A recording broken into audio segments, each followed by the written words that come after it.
Imagine a time when a promise was little more than a whisper from the past, a faint echo in a world deafened by the clamor of despair. Imagine a nation whose very soul was on the brink of being extinguished, its light flickering, threatening to be swallowed by an encroaching darkness.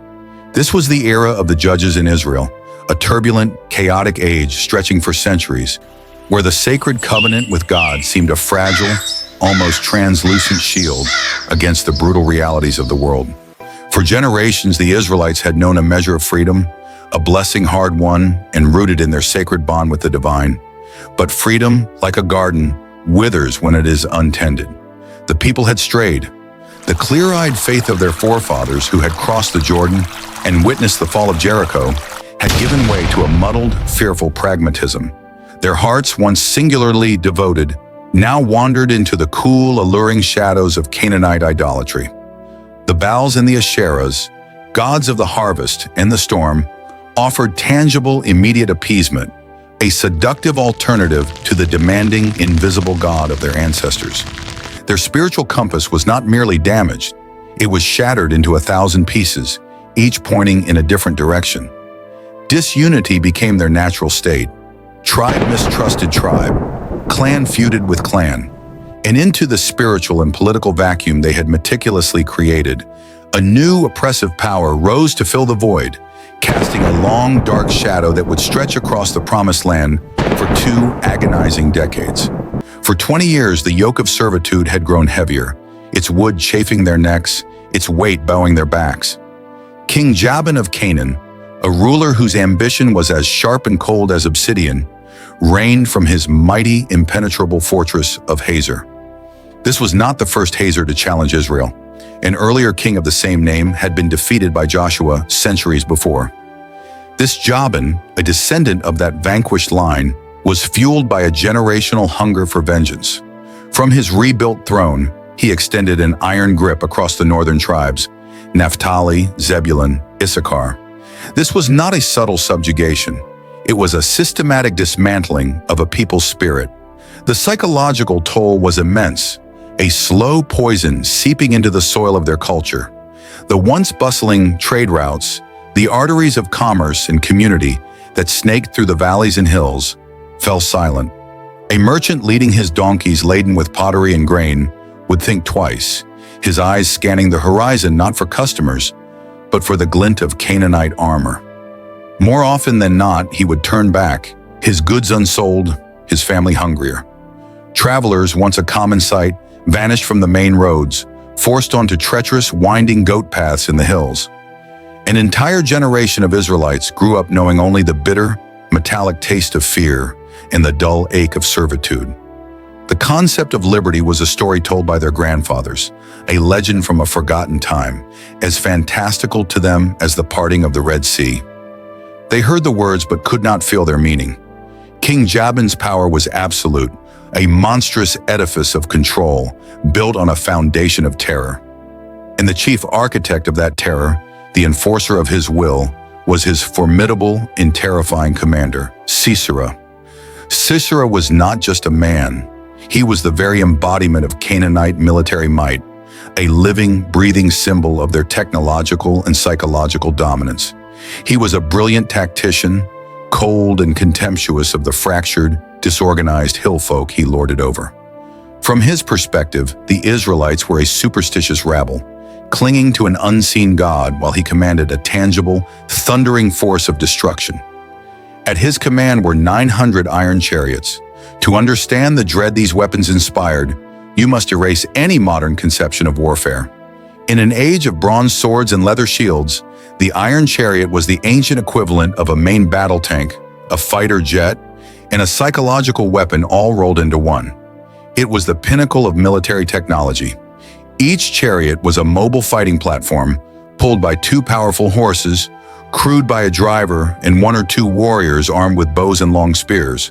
Their wheels, sheathed in iron, did not just roll. They were designed to cut, to maim, to crush.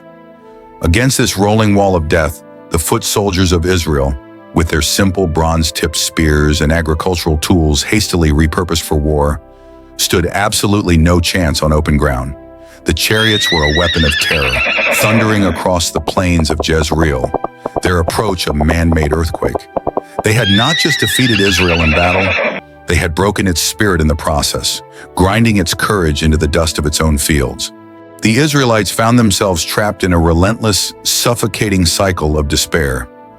Their harvests were seized with impunity.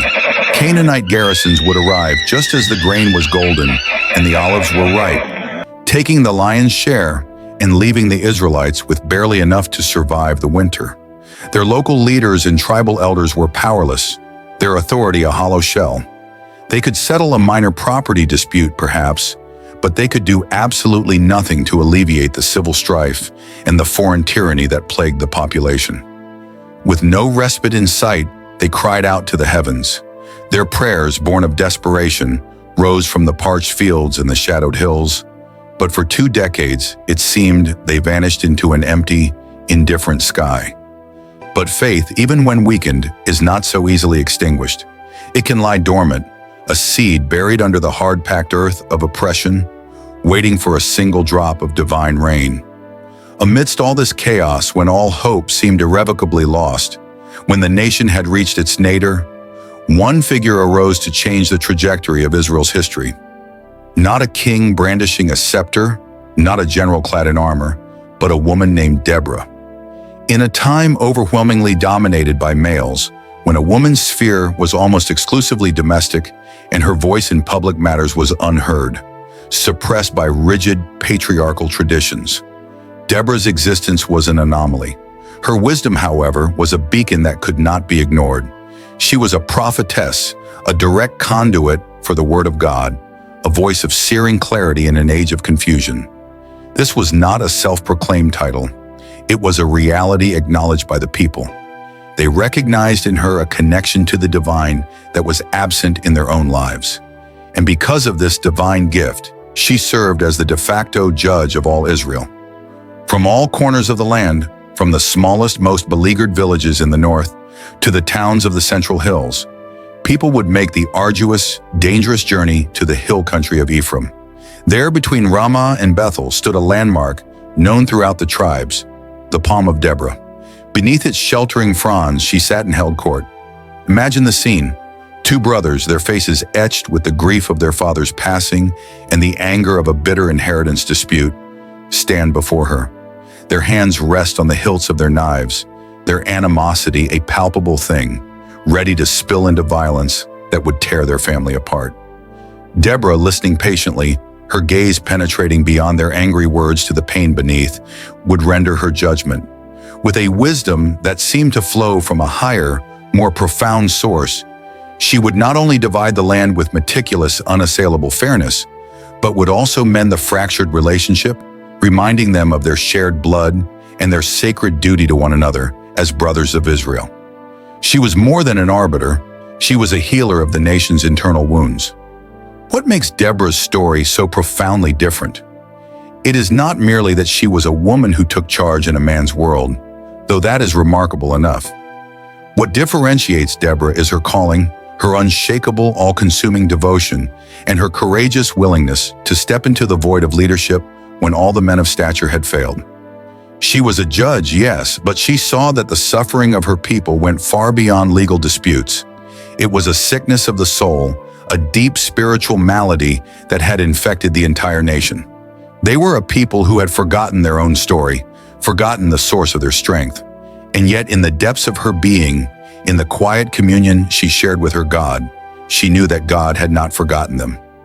One day as Deborah sat in quiet contemplation beneath her palm, the hum of cicadas in the air, the word of the Lord came to her. It was not a gentle whisper this time, not a subtle intuition. It was a thundering pronouncement, a divine decree that vibrated through her very bones, clear and undeniable. It was not a suggestion, it was a command, a divine blueprint for deliverance.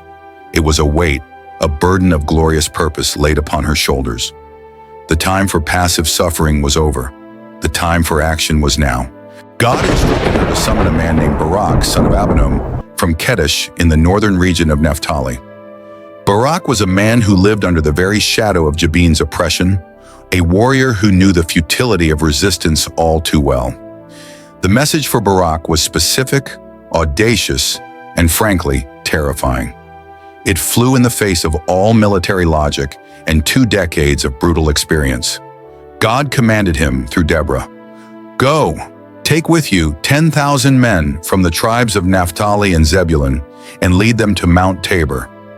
I will lead Sisera, the commander of Jabin's army, with his chariots and his troops to the Kishon River and give him into your hands." It was a bold, almost insane plan. Mount Tabor rose like a sentinel from the flat expanse of the Jezreel Valley, the perfect killing field for chariots. To face 900 iron chariots on that plain with a hastily assembled militia of farmers and shepherds, armed with little more than sharp sticks and a sharper courage, seemed like a suicide mission. It would require a monumental leap of faith, a kind of radical trust that Israel had not collectively shown in a generation. Deborah, her own heart both awed and resolute, was obedient to the divine will. She sent messengers north to summon Barak.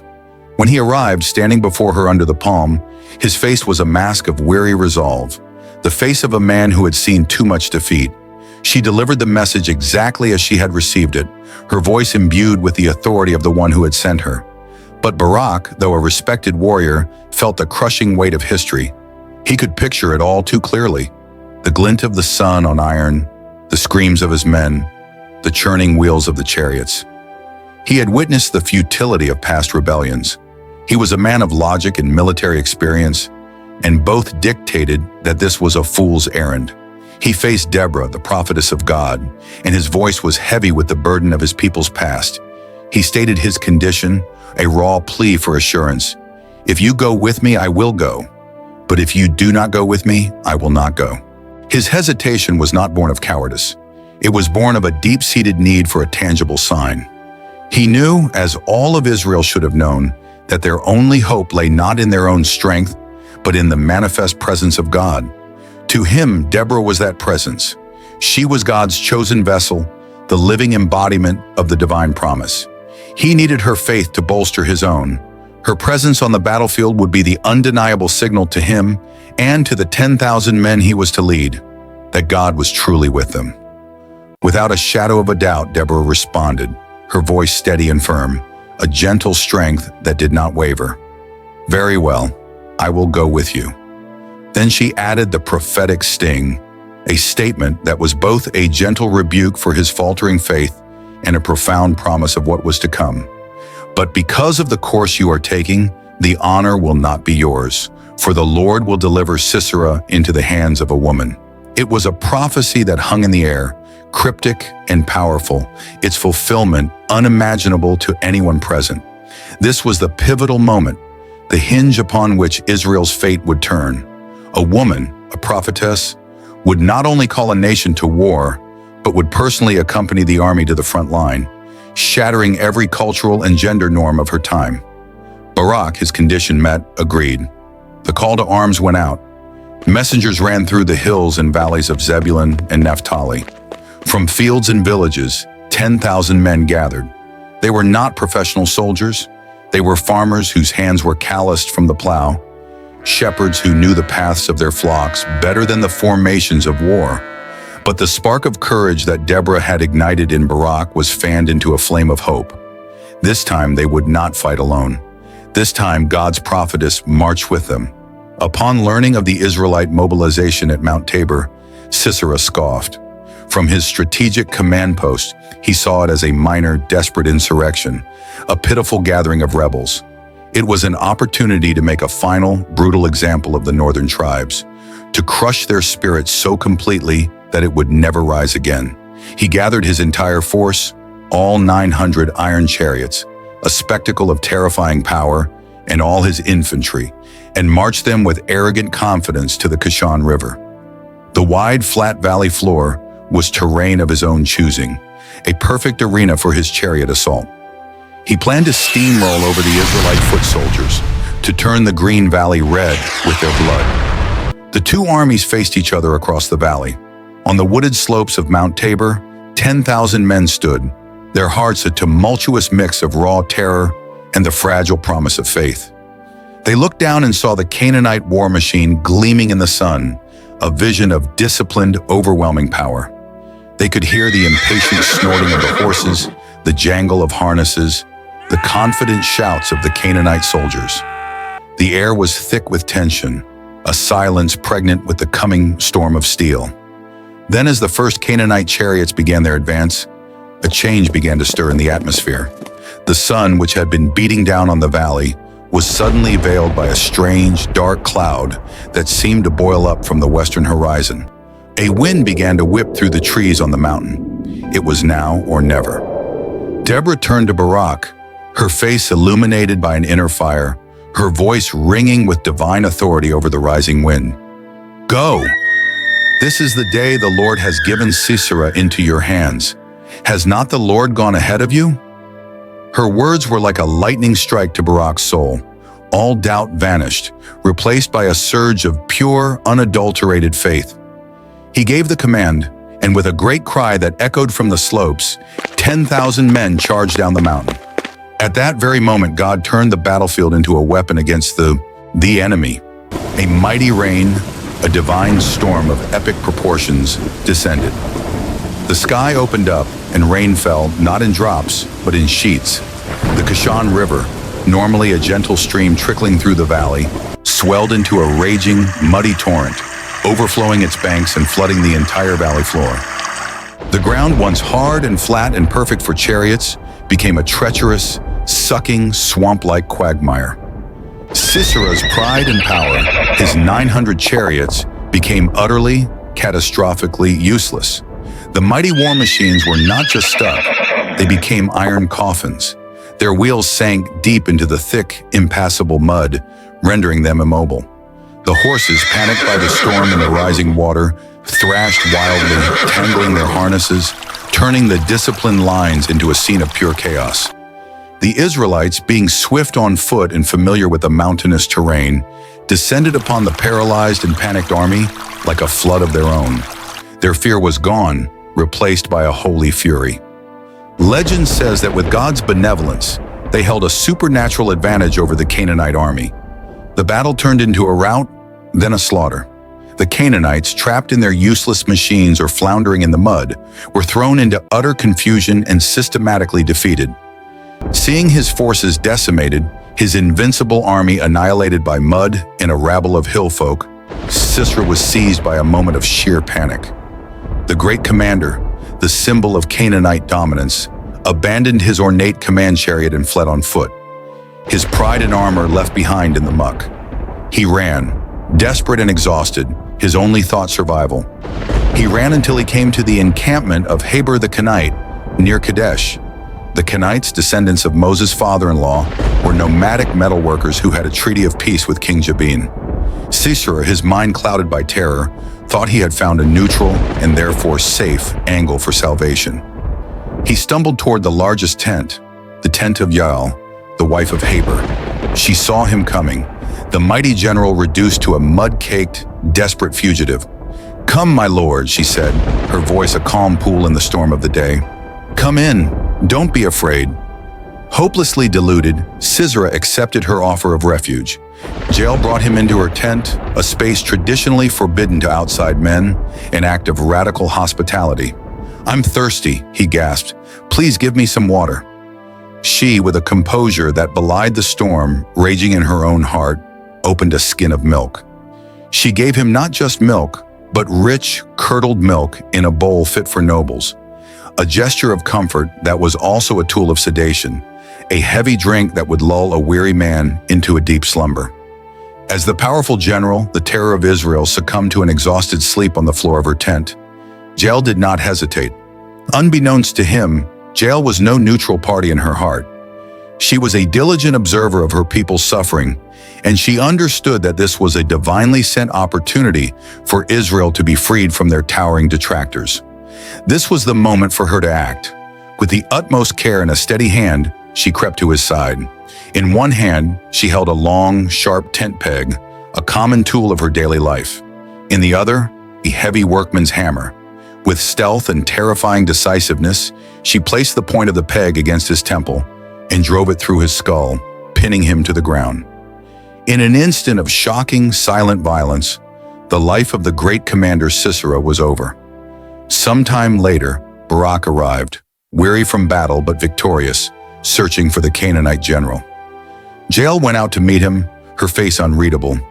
"Come," she declared, "I will show you the man you are looking for." She led him into the quiet of her tent.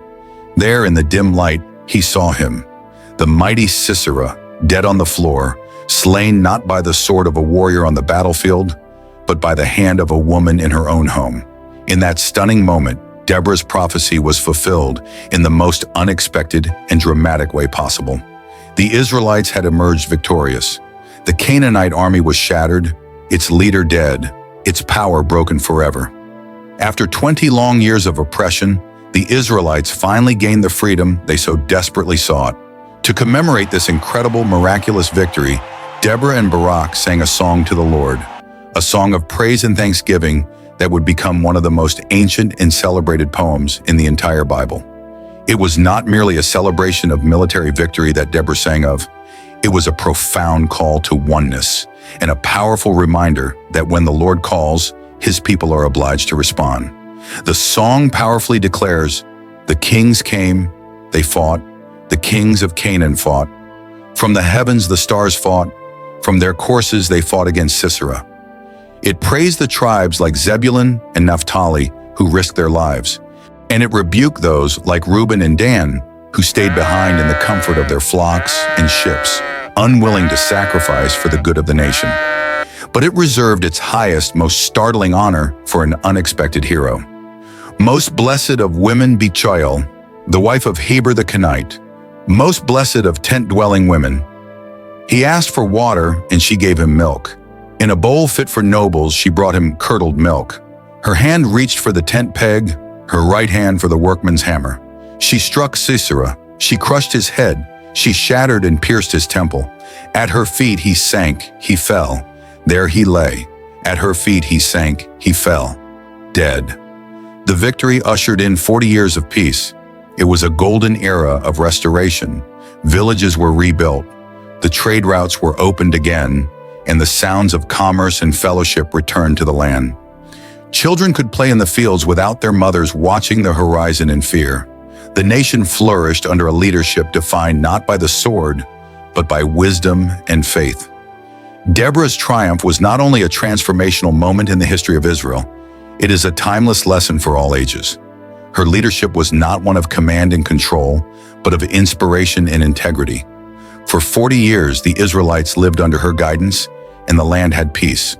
Her legacy was not only in the victory over Sisera or the 4 decades of quiet prosperity, but in the way she governed, with justice, wisdom, and a fierce, unwavering focus on God. It is clear Deborah did not seek fame or notoriety. Her life was directed toward devotion, to discerning and enacting the Lord's plan. A title or an award never defined her leadership. Her service to God and her people was her sole motivation and her greatest impact. Her story is a powerful reminder for all of us that we have been given a purpose. It teaches us that true strength is not the absence of fear, but the courageous decision to act in spite of it. It shows that when we put our trust in a higher purpose and take that monumental leap of faith, we can achieve what seems unattainable. So the next time you encounter adversity, whether it seems a small personal struggle or a great, intimidating challenge, take a moment to think of Deborah. Think of the woman who faced down 900 iron chariots, not with an army's strength, but with a prophet's faith. Think of the leader who inspired a broken people to reclaim their destiny. Remind yourself that true leadership is about serving, making ethical decisions, and standing for justice, no matter the personal cost. The triumph was not for Deborah alone, it was for Israel as a nation. It was the victory of a people united by faith, guided by a leader who trusted in God's plan, and aided by the unexpected courage of ordinary people like Jael. It is a story that proves that when the darkness seems most complete, a single faithful light can show the way home. Thank you for watching, and thank you for being willing to explore the incredible journey of Deborah. Don't forget to subscribe and like if you feel inspired by her story as we continue to reveal more powerful narratives about courage and faith.